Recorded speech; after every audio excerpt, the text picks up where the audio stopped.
21ஆம் நூற்றாண்டில் வாழ்ந்து கொண்டிருக்கின்றோம். இப்பொழுது நாங்கள் கடவுளை எல்லாம் நம்ப மாட்டோம், அறிவை நம்புகின்றோம். அந்த அறிவிலிருந்து நாம் இன்று ஒரு மிகப்பெரிய ஒரு institution, doctors institution, medical institution வச்சிருக்கிறோமே, அங்கு போய் அனைவரும் செத்துக் கொண்டிருக்கிறார்கள் தெரியவில்லையா? ஒரு நோயையும் குணப்படுத்த முடியாது என்று தெரியவில்லையா?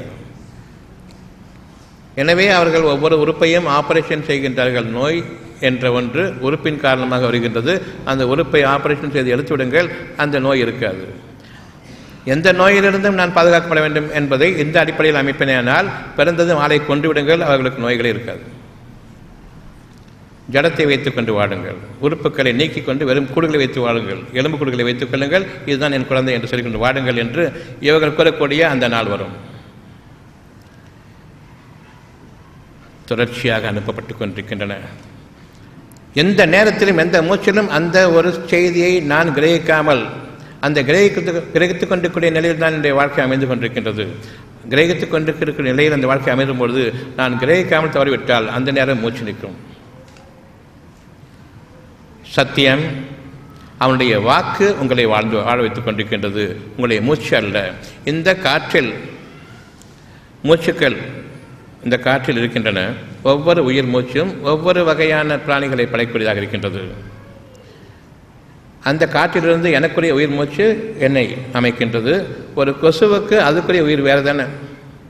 அந்த உயிரோட்டம் அந்த கொசுவுக்கு தேவையானதை, அந்த உயிரோட்டத்திற்கு, அந்த உடல் அமைப்புக்கு தேவையான ஒரு சக்தியை கொடுத்து கொண்டிருக்கின்றது. கொசுவுடைய சக்தி என்னுடைய சக்தி வேறு வேறு என்று இருக்கும்பொழுது என்னுடைய உயிரோட்டமும் அதனுடைய உயிரோட்டமும் வேறு வேறு தானே. அப்படியானால் இந்த காற்றிலிருந்து அவ்வளவு உயிர் பிராணிகள், அவ்வளவு தாவர வகைகள், ஒவ்வொரு உயிரோட்டமிக்க இயற்கையுடைய ஒவ்வொரு அம்சமும் கலந்திருக்கின்றது. இதில் எனக்கான உயிர் மூச்சை எடுக்கக்கூடிய அந்த சத்தியம் எப்பொழுது என்னுடைய உயிர் மூச்சாக என்ற இறைவனுடைய வாக்கை நான் அவ்வளவு சுகமாக அனுபவித்துக் கொண்டிருக்கின்றனோ, கவனிக்கின்றனோ, அந்த அளவுக்கு என்னுடைய உயிர்த்தன்மை பாதுகாக்கப்படும். இதில் எந்த குழப்பமும் வேண்டாம். மனிதனுக்கு மட்டும்தான் மனம் என்ற ஒன்று அமைக்கப்பட்டிருக்கின்றது, வேறு எந்த உயிரினத்திற்கும் கிடையாது. அவனுக்கு மட்டும்தான் பயபக்தி அமைக்கப்பட்டிருக்கின்றது, அவனுக்கு மட்டும்தான் இறைவனுடைய உதவி தேவை என்பது அறிவிக்கப்பட்டிருக்கின்றது, அவனுக்கு மட்டும்தான் கடவுளுடைய அனுகிரகத்தோடு அவன் வாழ வேண்டும் என்ற அந்த விதி அமைக்கப்பட்டிருக்கின்றது. ஏனென்றால் மனிதன் உயர்ந்த படைப்பு.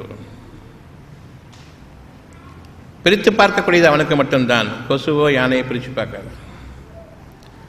சிந்தித்து உணரக்கூடியவன் மனிதன் மட்டும்தான், தன்னை உயர்த்திக் கொள்வதற்காக வேண்டி. மற்றபடி அவர்கள் சிந்தித்து உணர்ந்தார்கள் இருக்கின்றார்கள்.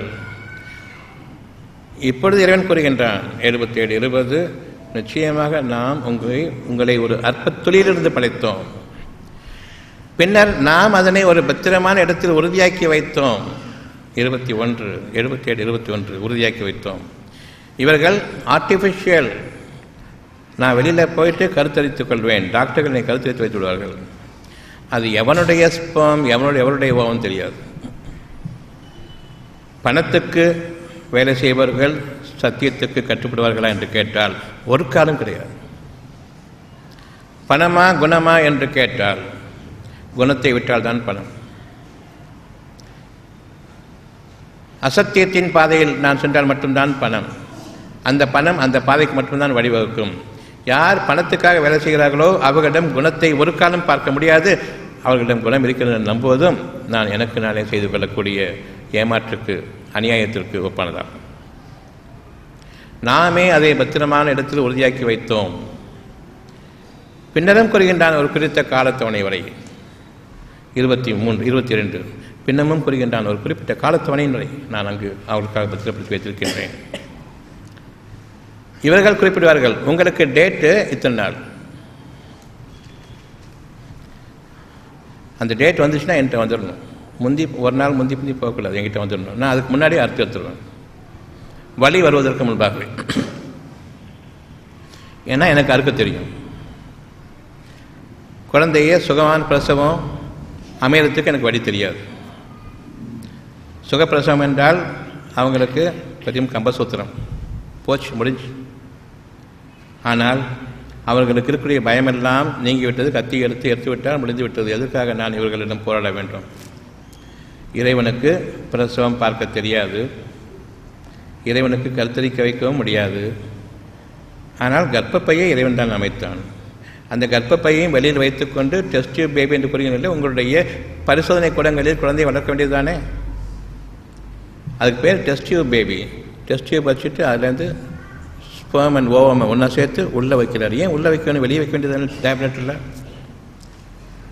அநியாயத்திற்கு மேல் அநியாயங்கள் நிகழ்ந்து கொண்டிருக்க நாம் பெருமை கொள்கின்றோம், நான் படித்தவன் என்று இப்பொழுது தொடர்ச்சியாக அனுப்பப்படவே நிறுத்தப்படுகின்றது. இறைவனுடைய வாக்கு நிறுத்தப்படுகின்றது. அசத்தியத்தின் மீது உங்களுடைய வாழ்க்கை அதிகமாகின்றது. இந்த நேரத்தில் நீங்கள் உங்களுடைய வாழ்க்கையின் பகுதியில் எந்த சூழ்நிலை இருக்கிறது என்பதை அறியுங்கள். ஒளி வேண்டும். இறைவன் கூறுகின்றான், உங்களுக்கு மன்னிப்பையோ அல்லது எச்சரிக்கையையோ கொடுத்து விட்டேன். 77:6.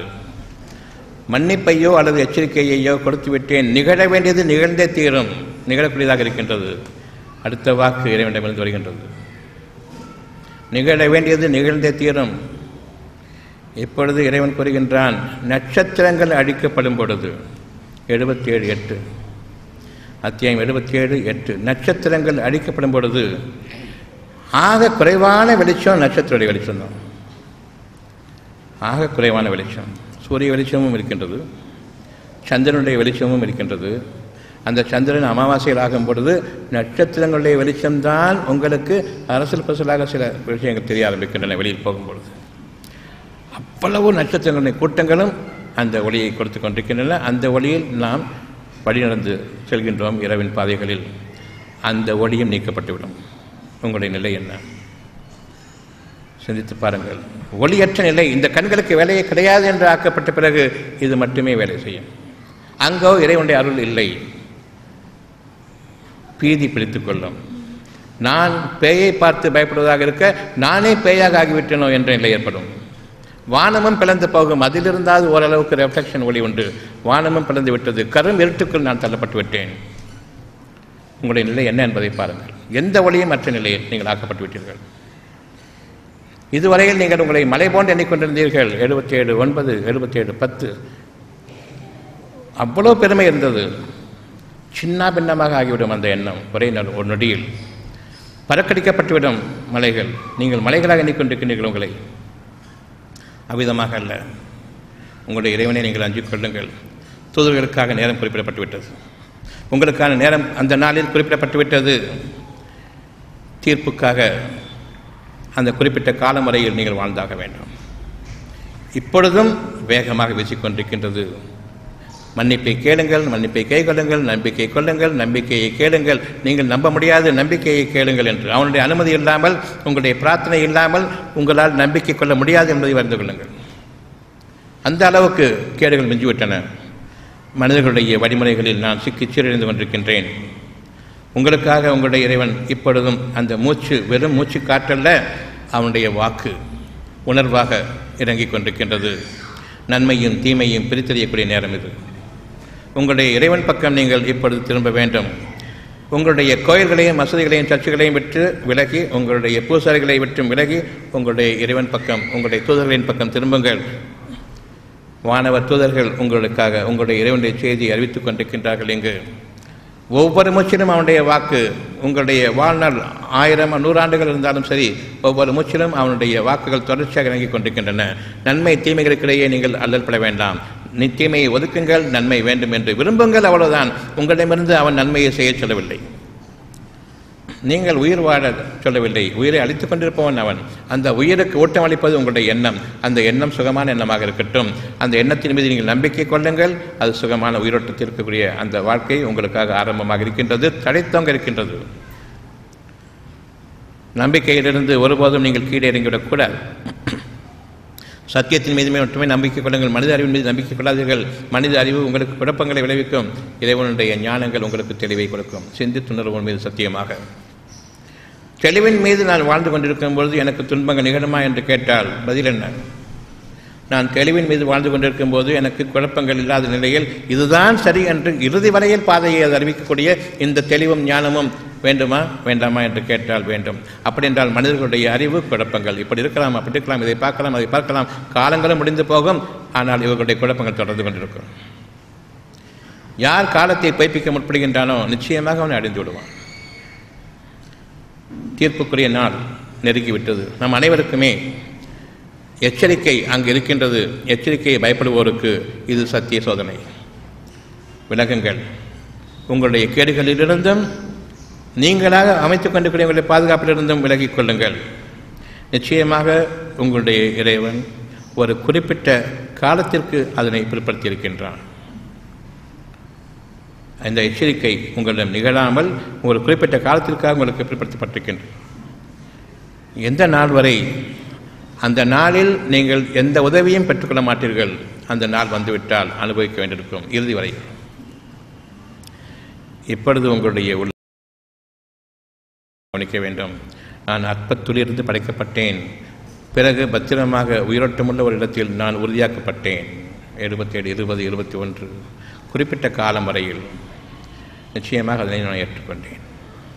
ஆனால் மனிதன் இதை பொய்ப்பிக்க முடிகின்றான். இல்லை, நாங்கள் தான் டாக்டர்கள், நாங்கள் தான் தாயையும் சேயையும் பார்ப்போம் என்று நாமும் அதை ஏற்றுக்கொண்டோம்.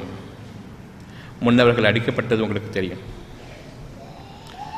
இதற்கு முன்பாக டாக்டர்களிடம் சேர்ந்து அடிக்கப்பட்டவர்கள் உங்களுக்கு தெரியும். அடிந்து கொண்டிருப்பவர்கள் உங்களுக்கு தெரியும். பொய்ப்பிப்பவர்களுக்கு அந்த நாளில் கேடுதான். 77:16 முன்னோர்களை நாம் அடித்தோம். நீங்கள் உங்கள் குழந்தைகளுக்கும் சொல்லிக் கொடுத்தீர்கள், உங்களுடைய சந்தைகளுக்கும் சொல்லிக் கொடுத்தீர்கள். டாக்டர் தான் உங்களுக்கு கடவுள்கள் என்று, கடவுள்கள் மாதிரி என்று. கடவுளுக்கு மாதிரி என்று ஒன்று உண்டா? கடவுள் தான் கடவுளா என்று கேட்டால் கடவுள் தான் கடவுள். தங்களுக்கும் தங்கள் குடும்பத்தினருக்கும் இவ்விதமாக நஷ்டத்தை ஏற்படுத்தி கொண்டவர்கள் பெரும் நஷ்டவாளிகள். குடும்ப சகதியமாக நரகத்தில் சென்று அடையக்கூடிய இந்த பாதையை நாம் தேர்ந்தெடுத்தது காரணம் பூசாரிகளை பின்பற்றியதுதான். நேரடியாக உங்களுடைய இறைவனை நீங்கள் பின்பற்றுங்கள் என்று கூறினால் நமக்கெல்லாம் அந்த தகுதி கிடையாது என்று கற்றுக் கொடுத்தவர்கள் பூசாரிகள். இப்பொழுது உங்களுடைய உள்ளத்தில் தொடர்ச்சியாக அனுப்பப்பட்டுக் கொண்டிருக்கின்றது. உங்களுடைய சத்தியத்தினுடைய பகுதிகளுக்குரிய செய்திகள், வாக்குகள் இறங்கிக் கொண்டிருக்கின்றன. அது உங்களை வாழ வைத்துக் கொண்டிருக்கின்றன. நன்மைக்கும் தீமைக்கும் இடையே போராட்டமே வேண்டாம், நன்மை வேண்டும். அதனை நீங்கள் ஆற்றுபவர்கள் இல்லை, அது படைக்கப்பட இருக்கக்கூடியது. இதில் நீங்கள் உங்களுக்கு எதனை நீங்கள் மறுக்க முடியும் என்று எண்ணுகின்றீர்கள்? உங்களுடைய எண்ணத்தின் மீது சத்தியமாக ஒரே ஒரு எண்ணம், சுகமான வாழ்க்கை வேண்டும் என்று. அதில் நீங்கள் உறுதியை மேற்கொள்ளுங்கள். அதில் சந்தேகமும் கொண்டுவிட வேண்டாம். உங்களில் யாருக்கு ஒருவருக்கு மேல் ஒருவர் உலகத்தினுடைய பொருள்களில் அதிகமாக்கப்பட்டிருக்கின்றார்களோ, யாருக்கு சில நன்மைகள் இங்கு கிடைத்திருக்கிறதோ, அதன் பக்கம் நீங்கள் உங்கள் கண்களை நீட்டாதீர்கள். ஒவ்வொருவருக்கும் அளவிடப்பட்டிருக்கின்றது. அவர்களுடைய தேவைகளுக்கு இறைவனிடமிருந்து அளவிடப்பட்டது. அதில் உயிரோட்டம் இருக்கின்றது, அவனுடைய வாக்கு இருக்கின்றது.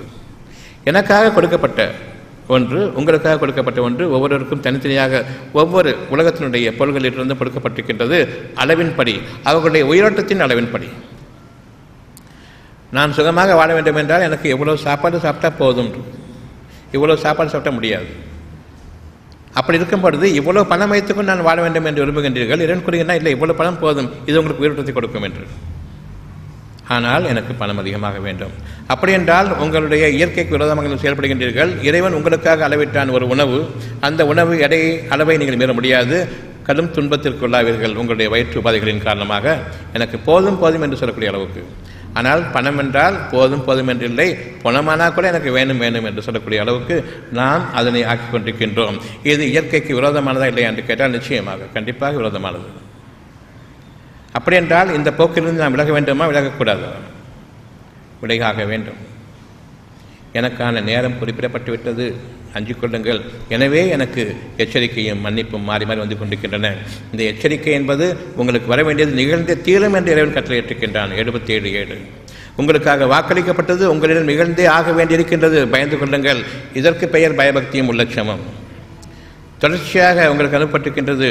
நீங்கள் எனக்கு உண்மையாக இல்லை, சத்தியத்தோடு வாழவில்லை, சாட்சியங்களாக வாழவில்லை, மனசாட்சியத்துக்கு விரோதமாக நீங்கள் வாழ்ந்து கொண்டிருக்கின்றீர்கள். உங்களுக்கான நேரம் குறிப்பிடப்பட்டிருக்கின்றது.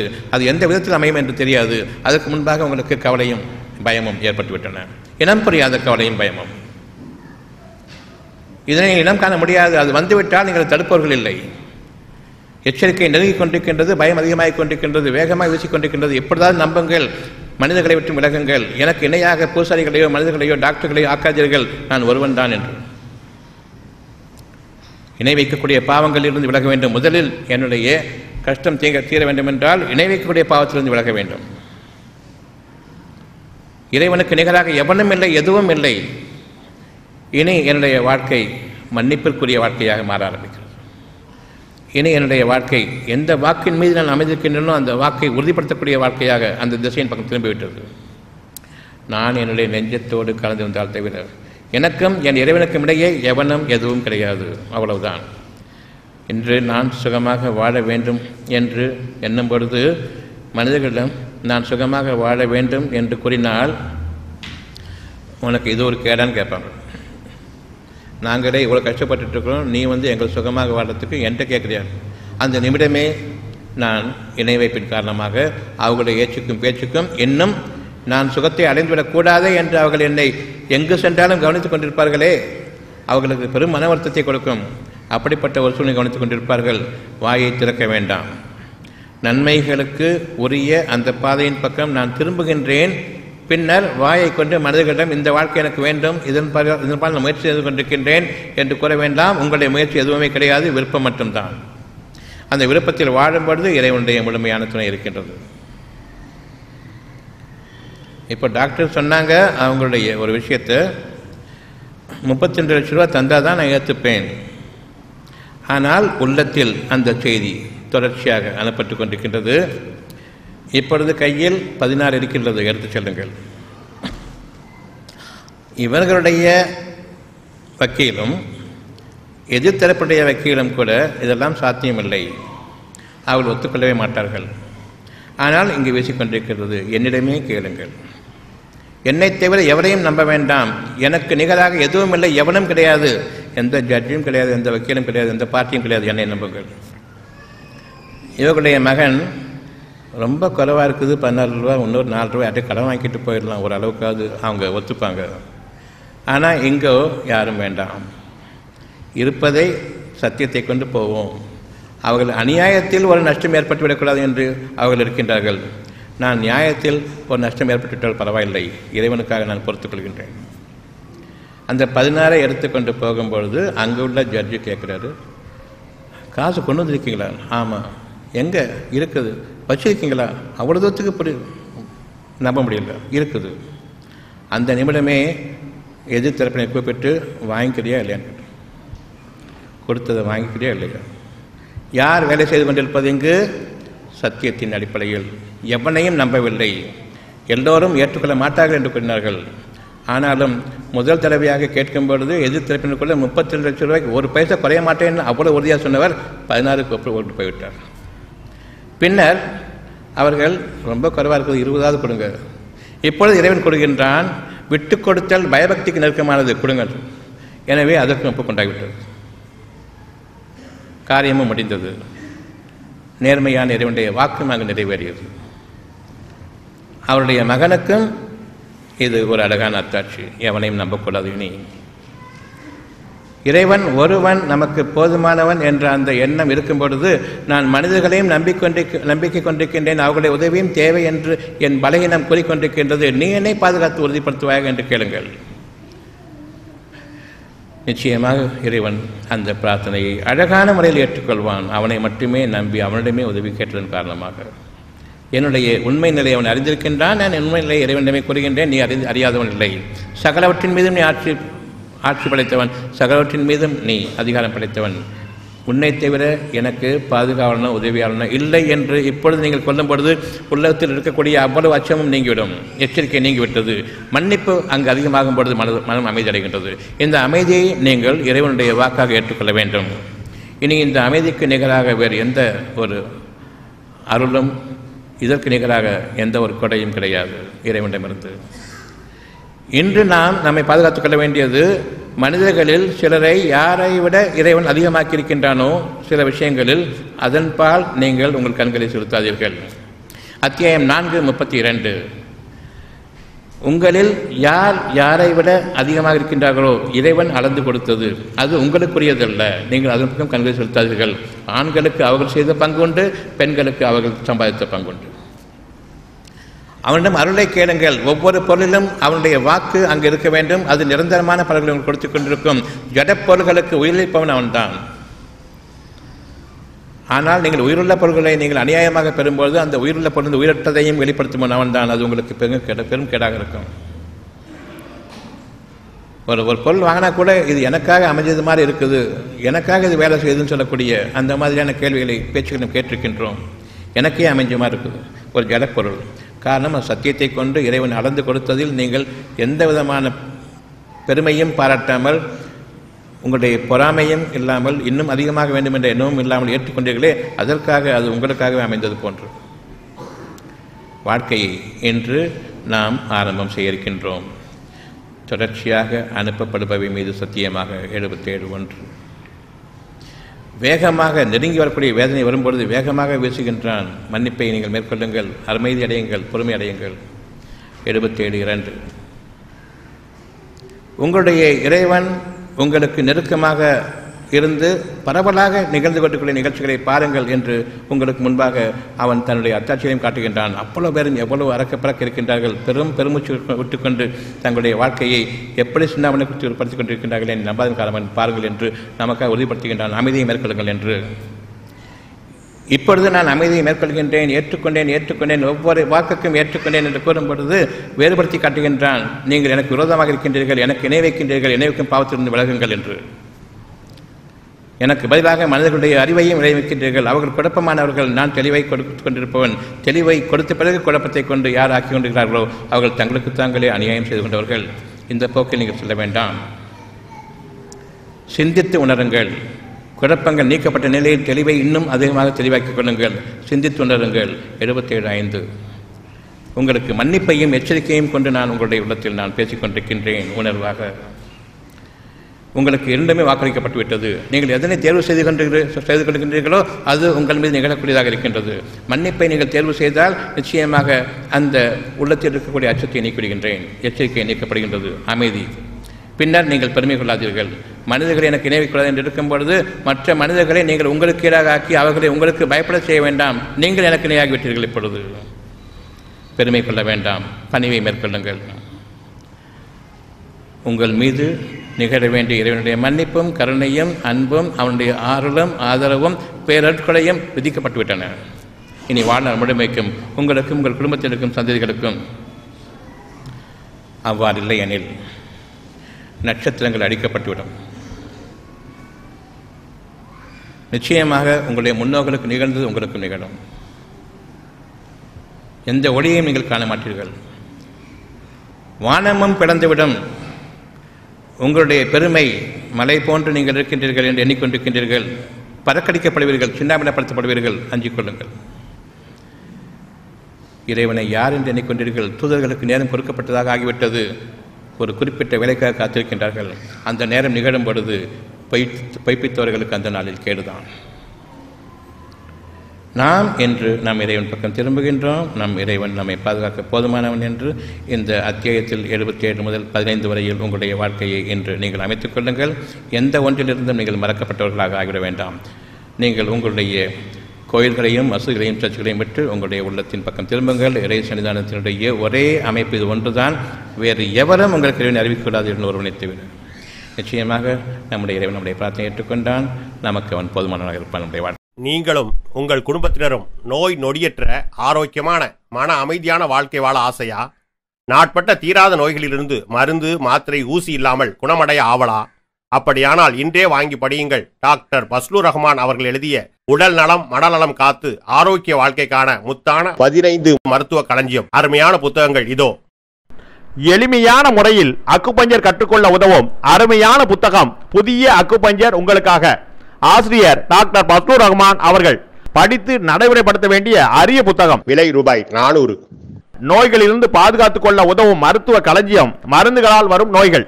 ஆசிரியர் டாக்டர் பஸ்லூர் ரஹ்மான் அவர்கள். விலை ரூபாய் 250. நீங்கள் ஒவ்வொருவரும் வாழ்க்கையில் வெற்றி பெற வேண்டுமா? நீங்கள் வாங்கி படிக்க வேண்டிய, உங்கள் வாழ்க்கையில் கடைபிடிக்க வேண்டிய அருமையான தொகுப்பு டாக்டர் பஸ்லூர் ரஹ்மான் அவர்கள் எழுதிய வெற்றிக்கு மேல் வெற்றி. விலை ரூபாய் 350. நோய் நொடியற்ற வாழ்க்கைக்கு உதவும் பயனுள்ள மருத்துவ கதைகள் பாகம் 1. ஆசிரியர் டாக்டர் பஸ்லூர் ரஹ்மான் அவர்கள். ரூபாய் 250. பெண்களே உங்களுக்காக நிச்சயமாக ஆண்களுக்கும் எண்ணற்ற ஆண் பெண் இருபாலருக்கும் ஏற்படும் மருத்துவ கேள்விகளுக்கு விடை காண, மேலும் பெண் குழந்தைகள் பிறந்தது முதல் அவர்களுக்கு மணமாகி குழந்தைகள் பிறக்கும் வரை ஏற்படும் அனைத்து விதமான சந்தேகங்களுக்கு தீர்வு காண உதவும் மருத்துவ பொக்கிஷமான இப்புத்தகம் நீங்களும் படித்து உங்கள் வருங்கால சந்ததிகளுக்காக பாதுகாத்து வைக்க வேண்டிய மருத்துவ களஞ்சியம். பெண்களே உங்களுக்காக, நிச்சயமாக ஆண்களுக்கும். ஆசிரியர் டாக்டர் பஸ்லூர் ரஹ்மான் அவர்கள். விலை ரூபாய் 250. டாக்டர் பஸ்லூர் ரஹ்மான் அவர்கள் எழுதிய இறைவழியில் இனிய சுகப்பிரசவம். விலை ரூபாய் 400. டாக்டர் பஸ்லூர் ரஹ்மான் அவர்கள் எழுதிய நோய் நொடியற்ற வாழ்க்கைக்கு உதவும் மருத்துவ கட்டுரைகள் பாகம் 2. விலை ரூபாய் 250. மருந்து மாத்திரை ஊசி இல்லாமல் நோய்களிலிருந்து தப்பிப்பதற்கும் ஒவ்வொரு குடும்பத்திலும் இருக்க வேண்டிய அருமையான புத்தகம் தான் நீங்களும் அக்குபஞ்சர் டாக்டர் ஆங்கள். விலை ரூபாய் 250. வாழ வழிகாட்டும் அற்புதமான புத்தகம் தான் டாக்டர் பஸ்லூர் ரஹ்மான் அவர்கள் எழுதிய இறைவழி மருத்துவம். பயனளிக்க இறைவனை பிரார்த்திப்பது எப்படி. விலை ரூபாய் 250. இறைவழி மருத்துவம் பாகம் 1. ஆசிரியர் டாக்டர் பஸ்லூர் ரஹ்மான் அவர்கள். விலை ரூபாய் 200. இறைவழி மருத்துவம் பாகம் 2. ஆசிரியர் டாக்டர் பஸ்லூர் ரஹ்மான் அவர்கள். விலை ரூபாய் 250. பிபி டயபெட்டிஸ் நோயாளிகளே உங்கள் நலனுக்காக. மேலும் டயபெட்டிஸ் பிபி பற்றி இன்னும் அறிந்து கொள்ள, நமக்கும் நம் சந்ததிகளுக்கும் டயபெட்டிஸ் பிபி நோய் வராமல் காத்துக்கொள்ள உதவும் அற்புத நூல்தான் டாக்டர் பஸ்லூர் ரஹ்மான் அவர்கள் எழுதிய பிபி டயபெட்டிஸ் நோயாளிகளே உங்கள் நலனுக்காக. ஒவ்வொரு வீடுகளிலும் அவசியம் இருக்க வேண்டிய நூல்தான் பிபி டயபெட்டிஸ் நோயாளிகளே உங்கள் நலனுக்காக. விலை ரூபாய் 250. டாக்டர் பஸ்லூர் ரஹ்மான் அவர்கள் எழுதிய எப்படி கற்றோம். விலை ரூபாய் 350. மேற்கண்ட 15 புத்தகங்களை வாங்க தொடர்பு கொள்ளுங்கள். Health time publication, Chennai. Cell number 9840498898 மற்றும் 87784477788.